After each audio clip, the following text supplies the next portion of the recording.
My name is Trey Bowles. I'm co-founder and CEO of the Dallas Entrepreneur Center, or the DEC, which is what you're sitting in. How many of you have never been to the DEC before? How many of you, this is your first time at 1 Million Cups? Awesome. So the great thing about 1 Million Cups is that every week we get to bring a new friend, because it's such a fun thing to be involved with. Let me tell you a little bit about the DEC. We are a 501c3 nonprofit, and we work to help entrepreneurs start, build, and grow businesses. We call our model a co-working plus model. Most people are familiar with co-working. The co-working plus model is that we're not just trying to help people find a place to work, but we're really trying to help people build their business and take it to the next level. So we do three main things here: education, mentorship, and community. Education is things that you could probably Google, but getting to have an interactive conversation with a subject matter expert that you can directly apply to your business immediately is exceptionally valuable. The mentorship piece is fun because we believe the one thing an entrepreneur needs more than anything else is often the one things we don't have, and that's experience. And because you can't buy experience over the counter, you can get it in one of two ways. You can earn it, which takes time, money, and war wounds. Most of us don't have enough money to make all the mistakes we're going to make and still launch our business. Or two, you can learn it, and that's why we put together a really robust ecosystem of mentors, subject matter experts, exited entrepreneurs, service providers that can really be helpful to you. And so that's the second piece, and the third piece is community. And that's why we host events like this. That's why we have a co-working space in all of our locations. We currently have 5 locations, so if you're not based in downtown Dallas, we have 2 in this building. We have 1 in Addison called the Addison Treehouse. Shelly, the director of the Treehouse, is back there, so if you live up north, she's a good person to talk to. We're launching 1 in Denton called Stoke in about a month, and then 1 in San Antonio called the San Antonio Entrepreneur Center. So our goal is to help you guys be successful and really try to help connect you to the right resources. But the best way we can do that a lot of times is by having you engage in the space here. So afterwards, if you're interested in learning more about what we do and how we can support you, we have Emmanuel in the back right here, and our team is willing and able to meet with you at any time. So without further ado, I always say 1 Million Cups is the best possible way to get engaged and an entry point into the entrepreneurial community, because people are so nice and welcoming and helpful, and what a great way for us to support and engage people who are being entrepreneurial.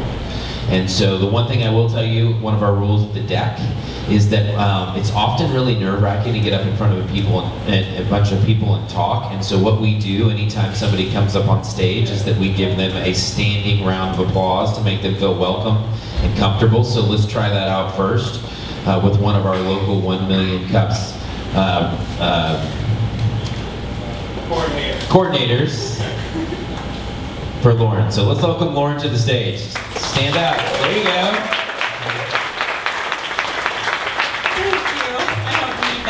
Appreciate it. Welcome to 1 Million Cups. That was a really great introduction from the CEO of the DEC. We could not do this without the Dallas Entrepreneur Center. So a very big thank you to the DEC for being a wonderful host and venue for us every Wednesday. Just a little bit of background information on 1 Million Cups, educational program produced by the Kauffman Foundation to engage, connect, educate local entrepreneurs while helping build startups on a grassroots level. We'll have 2 presenters today, 6-minute presentations with 20-minute Q&A.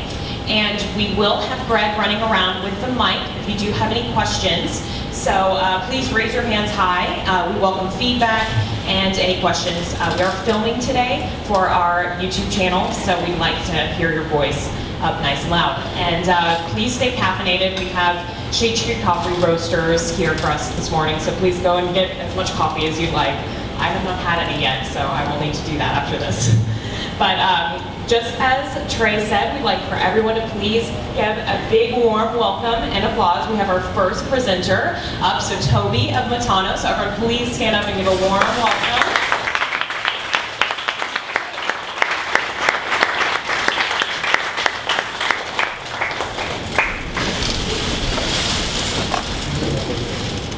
Good morning, everybody. Yes, Toby with Matano, and we'll get right into it.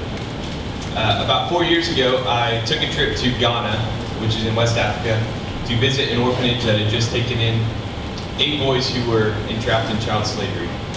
I wanted to bring the boys something nice, and so I packed a soccer ball in my suitcase. And the first thing we did when I got there was started playing soccer. Started out with just those 8 boys and myself, but over the first couple minutes of playing, all of these kids from the community started coming out of the woodworks and joining in on our soccer game. We ended up having about 40 kids playing the soccer game. It was a really cool experience for me because really on that trip I realized the power of sports and the power that sports have to bring people together and to build community. So over the past couple of years I've started and organized multiple sports leagues. I lived in Fort Worth for a while, so I started one there, and then I live in Wichita, Kansas now, and have a couple leagues that I organize there as well. And through those experiences I've been able to recognize what actually makes sports awesome, but also see some of the problems that are in sports and in sports culture today. There's this common narrative in sports that says we need to win at all costs. And I don't think that's necessarily a problem, but the side effect of that is that the side effect of that mentality is that the fun of sports is being taken out. With that mentality, now kids and adults are competing to beat their opponents rather than to be the best that they can be. And sports aren't about that connection and community that I saw in Ghana, but about the scoreboard and about identity. I think that problem is also driven by many of the big sports brands of today. Sports brands who are paying phenomenal athletes millions and millions of dollars to wear their stuff on TV, yet paying the workers who make that stuff less than $2 a day. So we created Matano as a platform to change sports culture. Matano is a new sports apparel brand that's driving a movement towards treating everybody with respect and showing what actually makes sports awesome. This is why our official tagline is fairly made, fairly played. Now we're fairly made because we've chosen to partner with a fair trade certified supplier who will be making Matano sports apparel. In this industry that's notorious for human rights abuses, our factory and Matano, we've chosen to treat our workers fairly with livable wages, a supportive work environment, and most importantly, there's no child labor or forced labor in the production of any of our products. Being fair trade is really a cornerstone for us because we want to create a brand that's positively impacting everyone it touches, from the workers who make our products to the athletes and teams and leagues that we support. But we're not only fairly made, we're also fairly played. We want to be driving a movement and showing what actually makes sports awesome. Our focus as a brand will not be on the phenomenal NBA professional athletes. Our focus as a brand will be on the everyday athletes. So like I'm sure many of you, like me, who love to play sports but realize that sports are an activity, not an identity. And so we want to promote this message through our brand that you don't have to be like a professional athlete to be an athlete. And so a lot of our branding and our message and even the fit of our clothes is focused on supporting the everyday athletes. Another big piece of promoting the message and the shift in sports culture that we want to see will happen through our partnerships. We have a couple of partnerships with sports organizations who are using sports to build their community and to positively impact kids' lives. So we have the pickup game, a basketball organization in Wichita, have a partnership with the Oakland organization, and then another baseball league in Wichita. And we're hoping to grow this as we grow as a brand, and so love to also have one in the Dallas-Fort Worth area too. On top of that, so what we're doing right now is we launched a Kickstarter campaign. It's been 3 weeks ago. We're at 27% funded. We have 2 weeks left in the campaign, so we have a long road ahead of us over the next 2 weeks. For this Kickstarter, we're basically offering 4 products, 4 fair trade Matano products. It's a men's shirt, men's basketball shorts, a women's tank, and women's shorts. In style, they're similar to mainstream sports apparel. Obviously, they're fair trade, and the fitting's a little different, but that was what our goal was. So we have a long road ahead of us to meet our goal of 20,000 on Kickstarter. I already got into our products.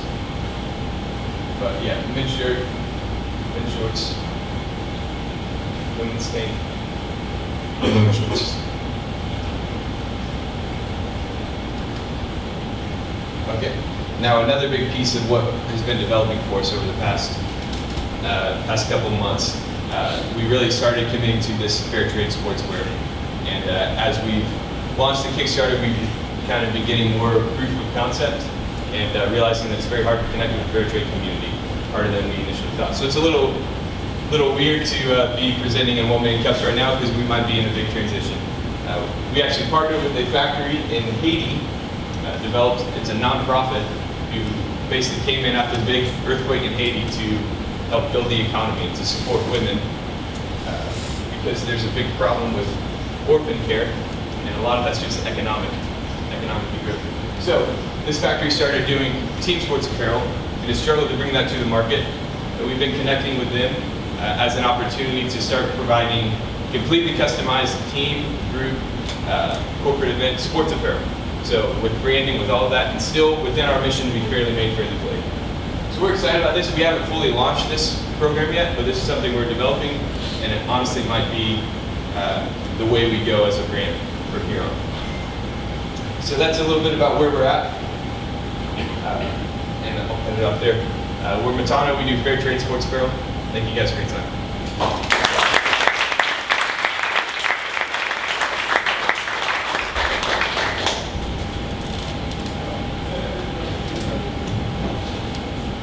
Okay, we're going to open it up to questions. If you could hold on until we get to you at the microphone since we are recording.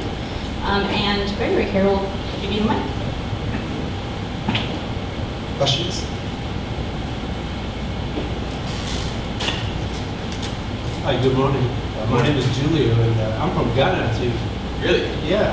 Awesome. So I heard you mention you made a trip to Ghana. Yes. So I didn't quite get what the purpose of the trip was or how it plays into your brand. Yeah, so actually one of my good friends started a boys orphanage in a little town called Tekbi. It's by Kedah. So I went there just to visit because I wanted to see what they were doing. And then I brought a soccer ball, started playing on the beach there. But actually since then, my older brother has started a girls' orphanage in Akatsi, a little ways from Kedah. So my brother and sister-in-law have taken in 8 girls and started there. So I still have a lot of connections there. Necessarily with our brand right now, we don't have a connection in terms of Matana. Hope to in the future because we love Ghana. Hope to support and build something there eventually. So more so just the inspiration for a lot of what's coming up. Hello. I was wondering, how's the fitting of your clothing different, and why is that important? Because you mentioned that. Yeah. So in terms of the fitting, our stuff is a little more loose. We wanted to have timeless designs that aren't crazy or bombastic, but just simple fitting for the everyday person. So a lot of sports apparel that I bought tends to be tight fitting compared to casual wear, and I think a lot of people actually like more loose fit when they're working out. So that's something we've done. On top of that, the fabrics that we have are a little bit heavier. They're still really breathable, but they're durable and heavier, so that it's not shown as much. So, Thank you. great question. Thank you.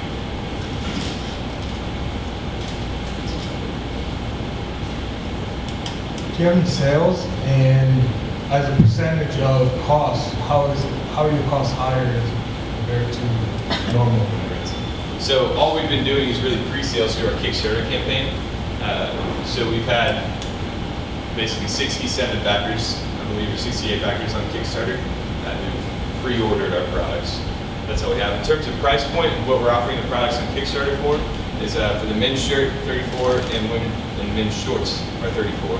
Then the women's products, tank and shorts, are both 32. So you get a full outfit for 68 men's, 64 women's, and really in terms of sports apparel, that's very comparable to stuff you find at Dick's Sporting Goods or things like that. And that was one of our goals. Our profit margin is not as great as the big brands, obviously. Partly because we're small, partly because we're fair trade. But it's what we have to deal with right now. So, good. Beyond individual sports players, do you plan on approaching teams or team fans? And if so, what's your go-to-market strategy for that? Yeah, we definitely do, especially with this new team sports apparel thing that we're getting into. In terms of bringing it to the market, how we're still in the preliminary stages, but how I see it happening is connecting with the athletic directors of high schools, and then basically providing a full program to outfit all of their sports teams. We can do everything except for swimwear right now, so that's how we see it really coming to the market, is connecting with high schools and building a program that not only provides just sports apparel, but connects at a deeper level with sports culture of their school. And that would also go into fanware and the message that we put out. So that's what we're looking into. We can also, we'll probably try to connect with professional sports teams, probably in smaller sports, and then work our way up over time. That's what we'll do. What about soccer shoes, barefoot, and sneakers? Do you have a preference, or does it matter? We're not doing any shoes right now. I wish we were. I love shoes. It'd be awesome to be some fair trade tennis shoes or soccer shoes. We're not really doing much of shoes right now, but hope to. Yeah. Do you worry about somebody like Nike saying, okay, this is the social norm now, let's just go do this in Ghana or wherever, get one of these factories and doing? Yeah. Worried, not really, for a couple of reasons. One, if we're that legitimate of a threat to Nike, then we're doing okay. And two, that means that they've grown to be more of an ethical brand, and that people's lives are better off because of something we've done, whether that's profiting us right now or not. But I think we'll have a big enough brand to withstand that if they did it. And then third point would be that Nike's producing so much apparel. If they went to fair trade and had to push the fair trade aspect, they would only do it for like 5% of their line at first. That would mean that 95% of their line is not made ethically. So they'd have to be, I think consumers might see through it. Like, hey, you're only doing these couple of products as fair trade. What about that other products? Like, where are those made and how are they made? So it might be counterintuitive for them to operate fair trade. You said that these products are fairly made. It's a huge part of your business. And I think you said you had a factory in Haiti, right? Yes. So for our Kickstarter products, this main line, our factory, fair trade factory is in Southeast India. And then for the team apparel, we're partnering with a factory in Haiti. Okay. And do you have any plans to bring that work to the United States, that labor to the United States, or fairly made beyond borders? Is that part of your brand? We're definitely not against bringing it into the U.S. There's a lot of great apparel factories in the U.S. We're actually too small to get in with a lot of those factories right now. There are some we can still get in with, but I think in the 90s, like 98% of clothing manufactured using the 80s was exported. It was so a lot of that's coming back, but I think that anyway, I don't know how to answer that very well. Great question. So one quick thing in response to what you said about Nike, I have a friend who started a sports apparel company, and he was making inroads with colleges, and he thinks as soon as Nike got wind of it, all of a sudden his calls stopped getting returned. And he wasn't even competing against them directly, so just, they are powerful. Be careful. Yeah. But my question is about branding. And it sounds like you're trying to appeal to conscious versus pride, ego, aspiration in the normal athlete. And so I'm curious how you're going to position your branding that way, if that is the case. That's a great question, and yes, I'm glad that's the vibe you caught. We have a lot of nailing down our brand, and that's something that has hit us in the face during the Kickstarter. Is now that we launched, we have something to show people. People are starting to say, like, I don't get it. I don't understand where you're going with it. And because we've been a little bit vague, and we haven't been clear-cut on this is the problem in the industry, and this is what we're going to do about it. So we're part of that shift, and what we're doing is we're trying to really nail down who are we as a brand, and then be able to communicate that clearly to consumers. I'm sorry, I feel like there's kind of another piece of your question. Just the conscience Yes. aspiration. Yeah. So one of the things that was frustrating to me actually was I saw my little brother, who's 8, walk around with a shirt that said, well, he had one that said, "I'm a beast," and then one that said, "Every damn day." And I saw that and I'm like, what is this? What message? What ego is this promoting in my little 8-year-old brother, who's not that phenomenal of an athlete? He's a pretty average athlete. So I think down the line we hope to create some products that propel a different message about what makes my little brother awesome, even though he's not going to be LeBron James one day. So that's kind of something we hope to do. First off, love your vision and what you're trying to do, and a couple of things that I've seen being affiliated with triathlons for 30 years is that no one really knows how hard those pros work, and they don't make any money. They live out of a suitcase, and they're just doing it to do it because they love the sport. And I think that'd be a great avenue to try to build your awareness around what are you creating as a result versus just how much money do you have in the bank because of all the marketing. So just a food for thought. I think the triathlon community would be all over this. Yeah, so I'm not a runner in any way, but since launching this, it's been surprising how many runners and triathletes, people who are excited about this idea and wanted to bring it to their community. It's like more of a push to bring things into their community. And so it's something like I've been kind of becoming more attuned to, and I appreciate you saying that. I think it's a piece of what we'll do in the future. Could you explain your name and your logo? Yes. So Matano means change in Greek. That's kind of the first way. It's honestly kind of rabbit trail. So Matano means change in Greek. It also means methane, as in the gas in Italian. So we say we're fueling a change in sports culture. And then our logo is the chemical makeup of methane. My wife is kind of a nerd, and when I said methane, she knew the chemical makeup of methane and wrote it down on a napkin. So, yeah.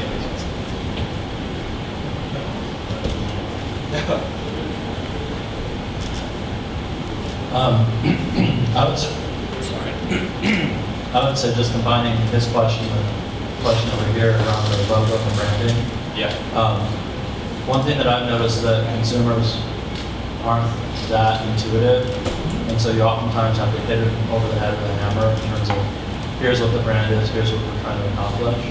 And so just as maybe a point of feedback, if somebody, if you're trying to deliver the message of we're sustainable, we're helping these countries, we're ethically sourced, et cetera, that has to kind of shout out at people for them to really get it right away. And so I think that it's kind of both of these questions were to that point of, is there a way you can kind of simplify the branding to where consumers get it right away? Yeah. Well, that was more of a comment than a question, I guess, but I think that's what people are trying to get at. Yeah. Thank you. Is this the big question? Perfect. Well, I'll go for it. Thank you for asking. So I think a lot of us have identified some stuff we need help with in building a brand that resonates more quickly and more deeply with consumers. And whether we go and we try to run back on the Kickstarter and do this again, or we commit to doing team sports apparel, or we do both, we don't know where we're going with those, but no doubt we have to build a more meaningful brand that people connect with. And so that's something we've been learning the past years we've been working on this, and need to continue learning. So if anyone has ideas, like many of you already shared, connections on how to clearly market our brand, that's a big need.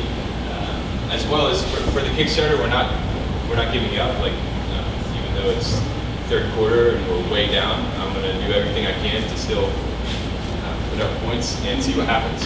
You never know. So we're going to fight to make the Kickstarter happen. If anyone has ideas on how we can more efficiently do that with crowdfunding and Kickstarter, that'd be great. Besides that, we're obviously on social media. You can subscribe to our email list, matano.co/1millioncups, and just connect with me afterwards if you have more ideas. But thank you guys for your time.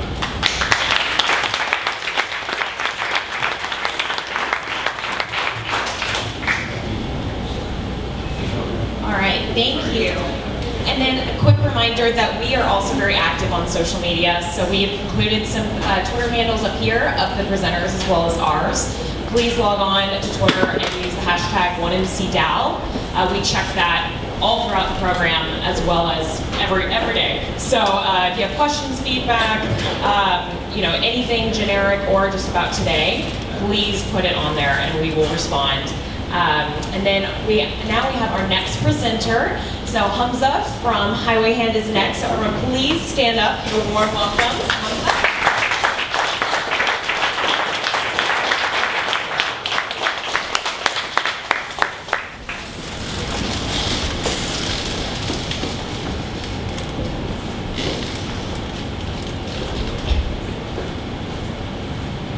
Hi guys, great to be here. My name is, can you hear me? Yeah, here we go. My name is Hamza Malik and I'm the CEO of Highway Hand. Before I dive into what Highway Hand does, let me actually just tell you a short story.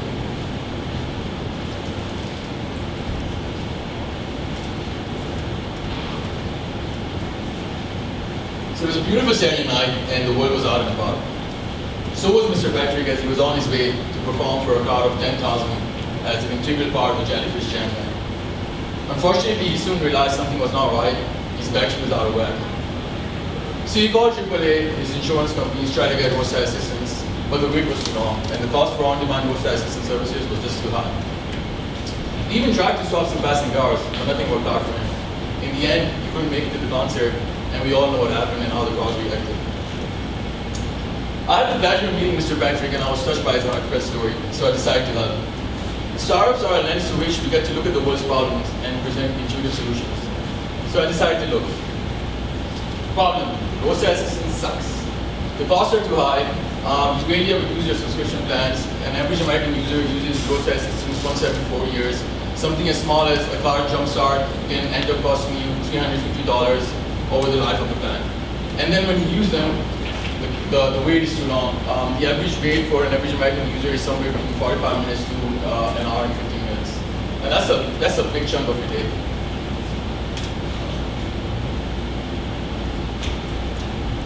Sorry for the technical problems. So, what's the solution then?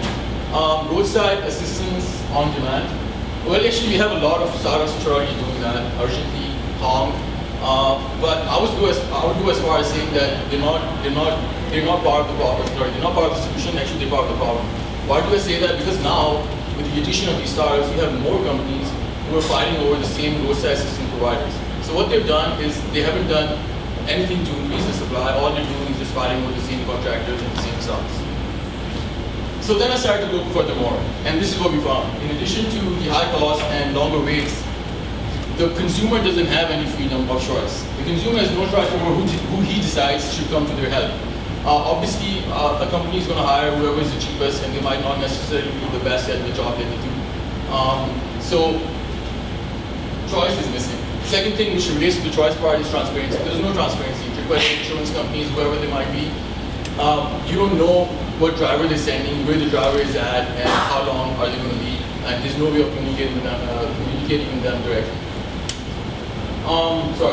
Then there's incompetence, and a lot of people don't know that, but you don't have to get any certificates to become a roadside assistance provider. You can just basically hop into a car even and become a roadside assistance provider. There's no certificate, you don't have to know any ins and outs of the car, and what that has done is that it has, basically, skilled labor is very hard to come. Lastly, there's a lack of empathy each day. A lot of us pass by 30, we see a lot of cars stuck on the side of the road. We choose not to help sometimes, and most of the time actually is because you don't know what the problem is and you don't know if you're part of the solution. So, what's the solution? Let me introduce you to Highway Hand. Highway Hand is a mobile app that allows users to request roadside assistance from anyone. User jumps in and signs in and basically says what they need assistance with, and Highway Hand matches them with all other users who are willing to help for that particular issue. The cost at which they're willing to help, their service ratings, and their expected time to help. And the best part about all of this is that anyone can help. You can help, I can help. And how is that the solution? By allowing good Samaritans to help others, by allowing students and auto experts to earn extra income on the side, by helping and providing basic grocery assistance. We're actually increasing the supply of providers. And obviously, anybody who knows anything about economics, the more supply you have, the lower the cost you're going to have. And obviously that means lower wait times and increased skill set. Then you get to empower the consumers. You as a consumer, if you're stuck on the side of the road, you decide who should come to your help. Maybe your budget is good enough that you have the buying purchasing power to basically get a roadside assistance towing company to come help you. Maybe it's not. Or maybe you just need a jump start, which anybody can do. You don't have to be a rocket scientist to change a tire or jump start a car. And maybe you don't have the luxury of waiting an hour and 15 minutes for somebody to come, and maybe just somebody who's passing by can help you out. And that's why it gives power to you to decide who should come to your help, depending on your budget, on your wait time, etc. Lastly, it mobilizes communities. Next time we're going by telling you we have our app on, we know exactly what the problem is. We've got 5-10 minutes to spare. All of us are here because we like to help each other, you know. And maybe that's what the community needs, you know. We need to lend a hand. And that's another thing that Highway Hand does to you too. So just a few screenshots. These are just some functionalities of what the app does. It's in MVP right now. You sign on, you decide if you want to help somebody or you want to get help. If you want to help someone, you put in what you want to help with, the reward that you're asking for. It could be 0, it could be something positive, and the radius with which you want to help others. If you need help, jump on, you say, hey, I need help with this, I need a jump start, and Highway Hand matches you with other people who are willing to help you with that. In this regard, is Donald Trump and Frank Underwood. You can click on their profile, you can see what the description they have, what their ratings are, what services they've done in the past. You send them a request, you send both of them, we send one of them, they get a request, they're like, hey, you know what, we've got nothing to do, we can come up, they put in their ETA is 5 minutes, 10 minutes, whatever. In the end, you have all the information you need to select one responder. You select that one responder, in this regard is Mr. Underwood, he comes to your aid. This is the point where Highway Hand shares everything between you guys. You know who the responder is, you share the information with them. Highway Hand shares your information with the responder, you have the phone number, you have everything. The tool comes, helps you out, is on his way, you say job done, you give him a review. All the payments, everything are done through the app itself, and that's pretty much it. It's pretty intuitive, it's pretty simple. Where we stand right now is that we're in private beta. We have a Kickstarter that's running up. It's done phenomenal. In 20 days, we're able to achieve 80% of our campaign funding goal. I would suggest you go check it out through our website. We're also building relationships right now. What that means is that we're reaching out to tow truck service providers, we're reaching out to dealerships, we're reaching out to auto mechanics who have small shops, we're telling them, hey, you should come on board, use this app.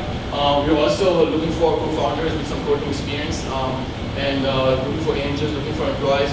Basically, I'm here because I need help, and even if you have an ounce of advice for me, I'm willing to take it. This is our information. Contact us, follow us on Twitter, like us on Facebook. Do definitely check out our website, and again, if you have any help, any piece of advice for us, shoot at me. Thank you.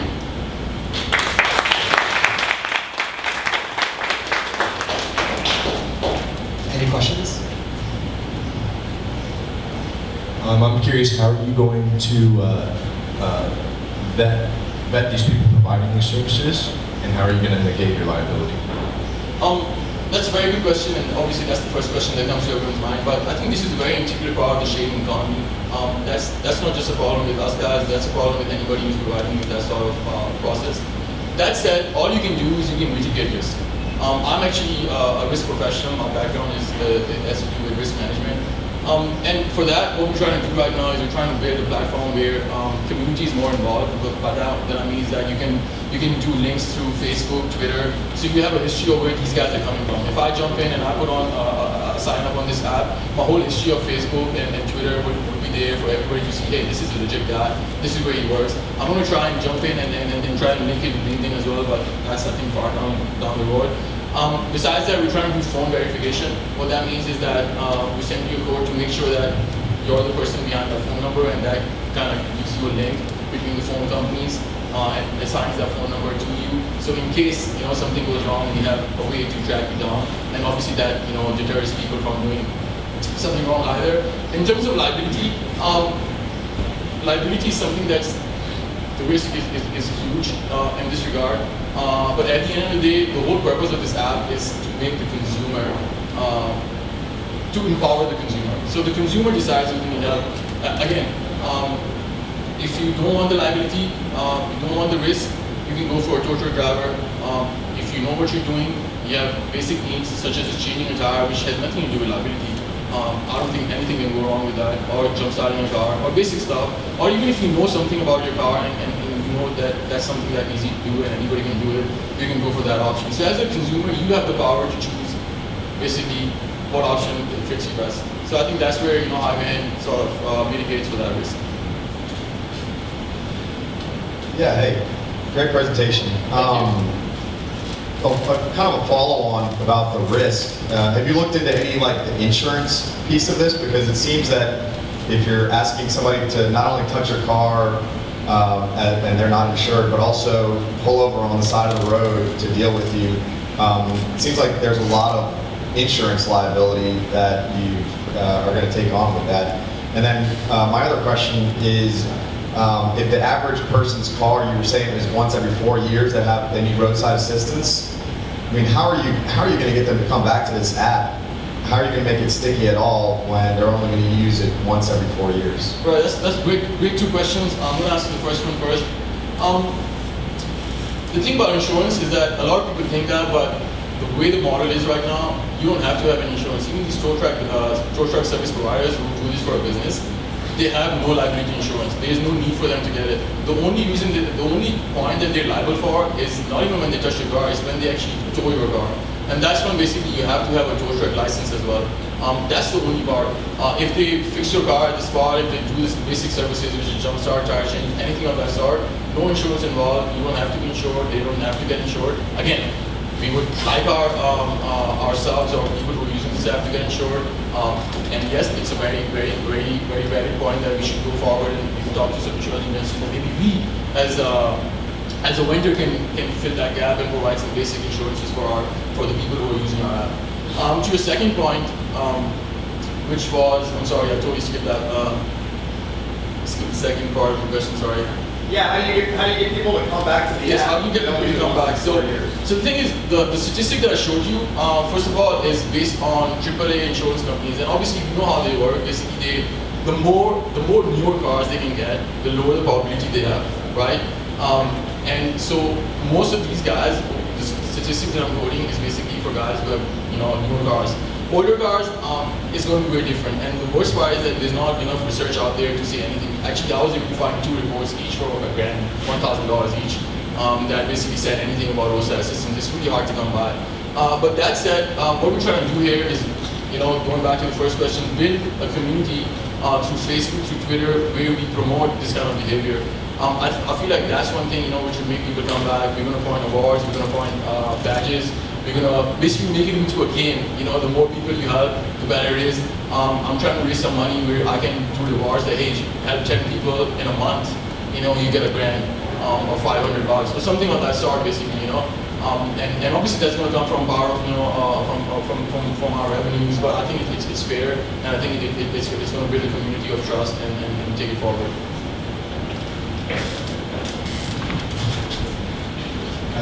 Great presentation, by the way. Just a couple of quick questions. Number one, if a person actually needs a tow truck, let's say they're in a wreck, how does your app help to get a tow truck, and how does it save the person money over the traditional tow truck cost? So, can I go and answer? Sure. So basically, you can enter what you exactly need help with. If you need a tow truck, you put in, hey, I need phone services, and Highway Hand matches you with other users who are providing and willing to do that. Now, there are 2 kind of people who are going to provide you those services. One is actually assistant providers who actually have a tow truck. That means they have a tow truck license and they do that. In some states, you don't need a tow truck license, by the way. In Texas, you do. What that means is that when you're working for profit, you need a tow truck license. And what do they define as tow? Anytime you have a car being towed by another car, it doesn't have to be a truck. It could be just chain and tow, basically. And I say this from personal experience because I work on cars all the time, and my cars break down all the time, and my cousin comes on his truck, puts a chain, takes him back to my house. I don't have to pay $120, $130 to tow truck drivers. My cousin comes, helps me out, and obviously he's my cousin, he does it for free.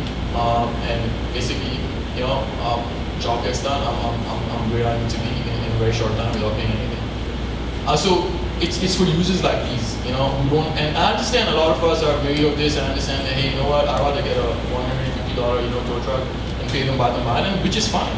You as a consumer have the power to decide. I think that's why this app is so great. But there's some people who are not that gifted, who don't have the income to support something like that, especially when they're driving a 1989 Buick or something like that, which breaks down almost every mile. And that's where this app comes in, because then you have friends, or then you have just good Samaritans, or you have auto shops. These small auto shops have these trucks and everything that they never use because they can't enter this market niche. This app allows them to enter this market niche and provide that service for you. Okay, and second question, just real quick. How is your company going to make money? Will this be pay-per-use or by subscription? It's going to be pay-per-use, and right now it's all about getting the users on board and having them come on. And if you're providing the services for free, hallelujah, good for you. We're going to back you up. We're not going to charge anything for it or anything of that sort. If you're a tow truck provider, tow truck services, we're going to allow you one phone number on which you can make a profile for your company. If you're going to do more than that, then we will basically charge you for that. That's the thing. It can be a B2B service. It can be a B2B service, basically. And obviously, if you're just somebody like me, gets on the app and decides, hey, I'm going to work. If somebody's car is stuck, I'll help them out. And you're saying, hey, I'll charge $10. Maybe at some point we'll start taking a share of that, 5%, 10% to fill our costs or whatever, something like that. Love the app. Have you looked at integrating with something like Google Maps and Waze? Absolutely, yes. So the thing with Waze is that Urgently got to them before us. But again, I don't think that's the model principle for Waze, because Waze is all about community. And Urgently, I hate to say this, but it's not about the community in Urgently. Urgently basically, again, you have all these service providers, it goes to them and says, hey, you know what, contract out with me. Anytime I have a job, I'll give it to you if you're in the area and your price is right. And they decide what the price to give to the consumer and to the contractor. And that's not the community that Waze has been trying to build. So I don't think they're right for them, and I think once we pick momentum up, and you go back to Waze and be like, yo, wake up. Maybe then they realize, what's going on there. But as of right now, they have Waze.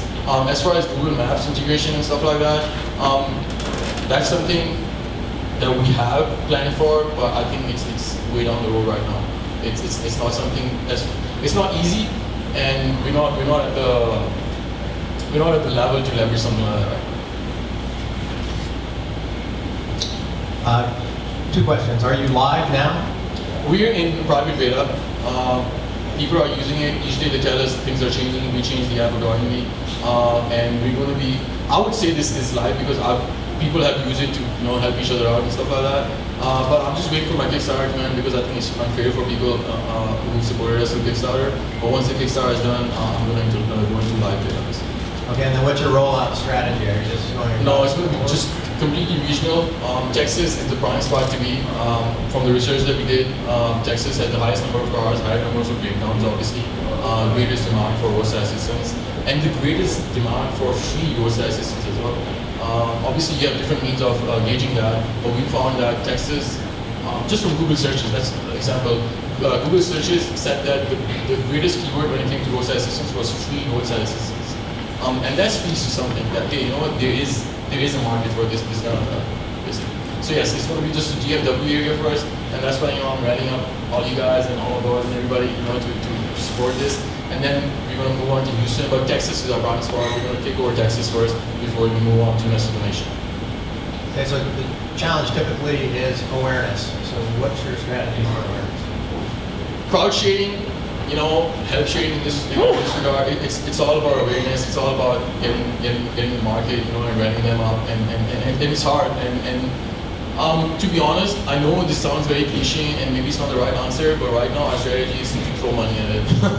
And what that means is that market. You got to market, and I'm coming here, I'm presenting a few of the spots.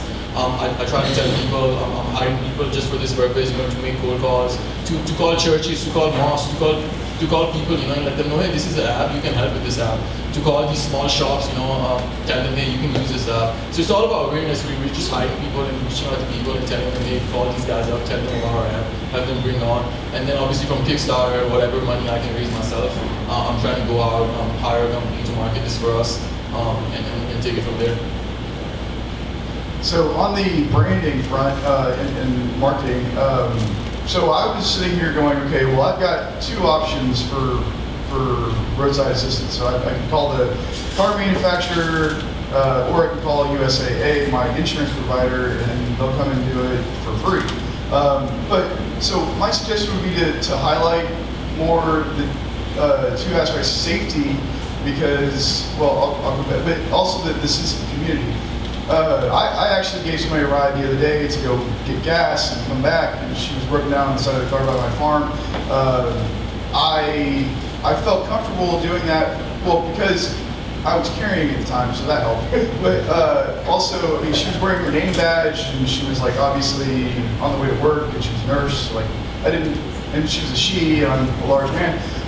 So I felt comfortable, I felt safe, but I also was trying to help out my fellow man. So I would, if I were you, I would focus on just the aspect of the community, because I've got that option. But then also, and certainly the safety aspect of it.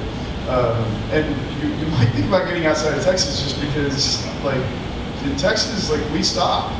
There was a celebrity, and I was trying to look up who it was. I think it was Eminem, who broke down on the side of the road, and like 3 people stopped in a matter of 10 minutes to help him out. So in Texas, like, but I think if you focus on that. No, I hear you. I appreciate that. That's very thank you.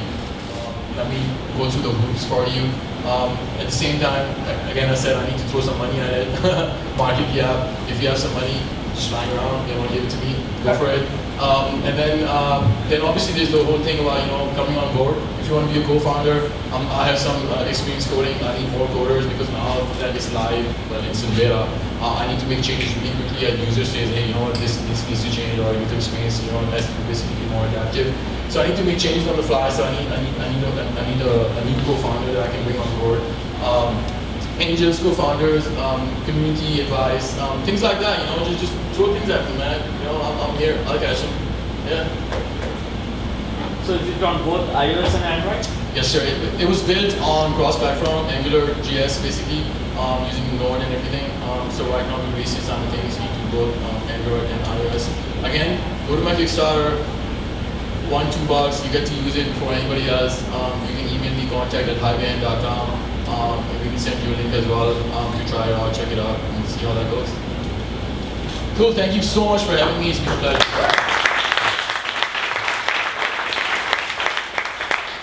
All right. Thank you so much for joining us today. Just to wrap things up, we have a newsletter, and that'll come out on Monday morning with the YouTube video, so please subscribe to that. If you have any questions, you can contact Christy, Edna, or me at dallas@1millioncups.com. We're always looking for more sponsors, speakers. We want your feedback, everything. So please feel free to communicate with us through that. And we have deck tours today, so find Emmanuel. He can give you a tour of the deck if you've never been here before. And just a really big thank you to everyone who joined us, and we'll be here next week from 9 to 10 a.m. Thanks, and have a great day.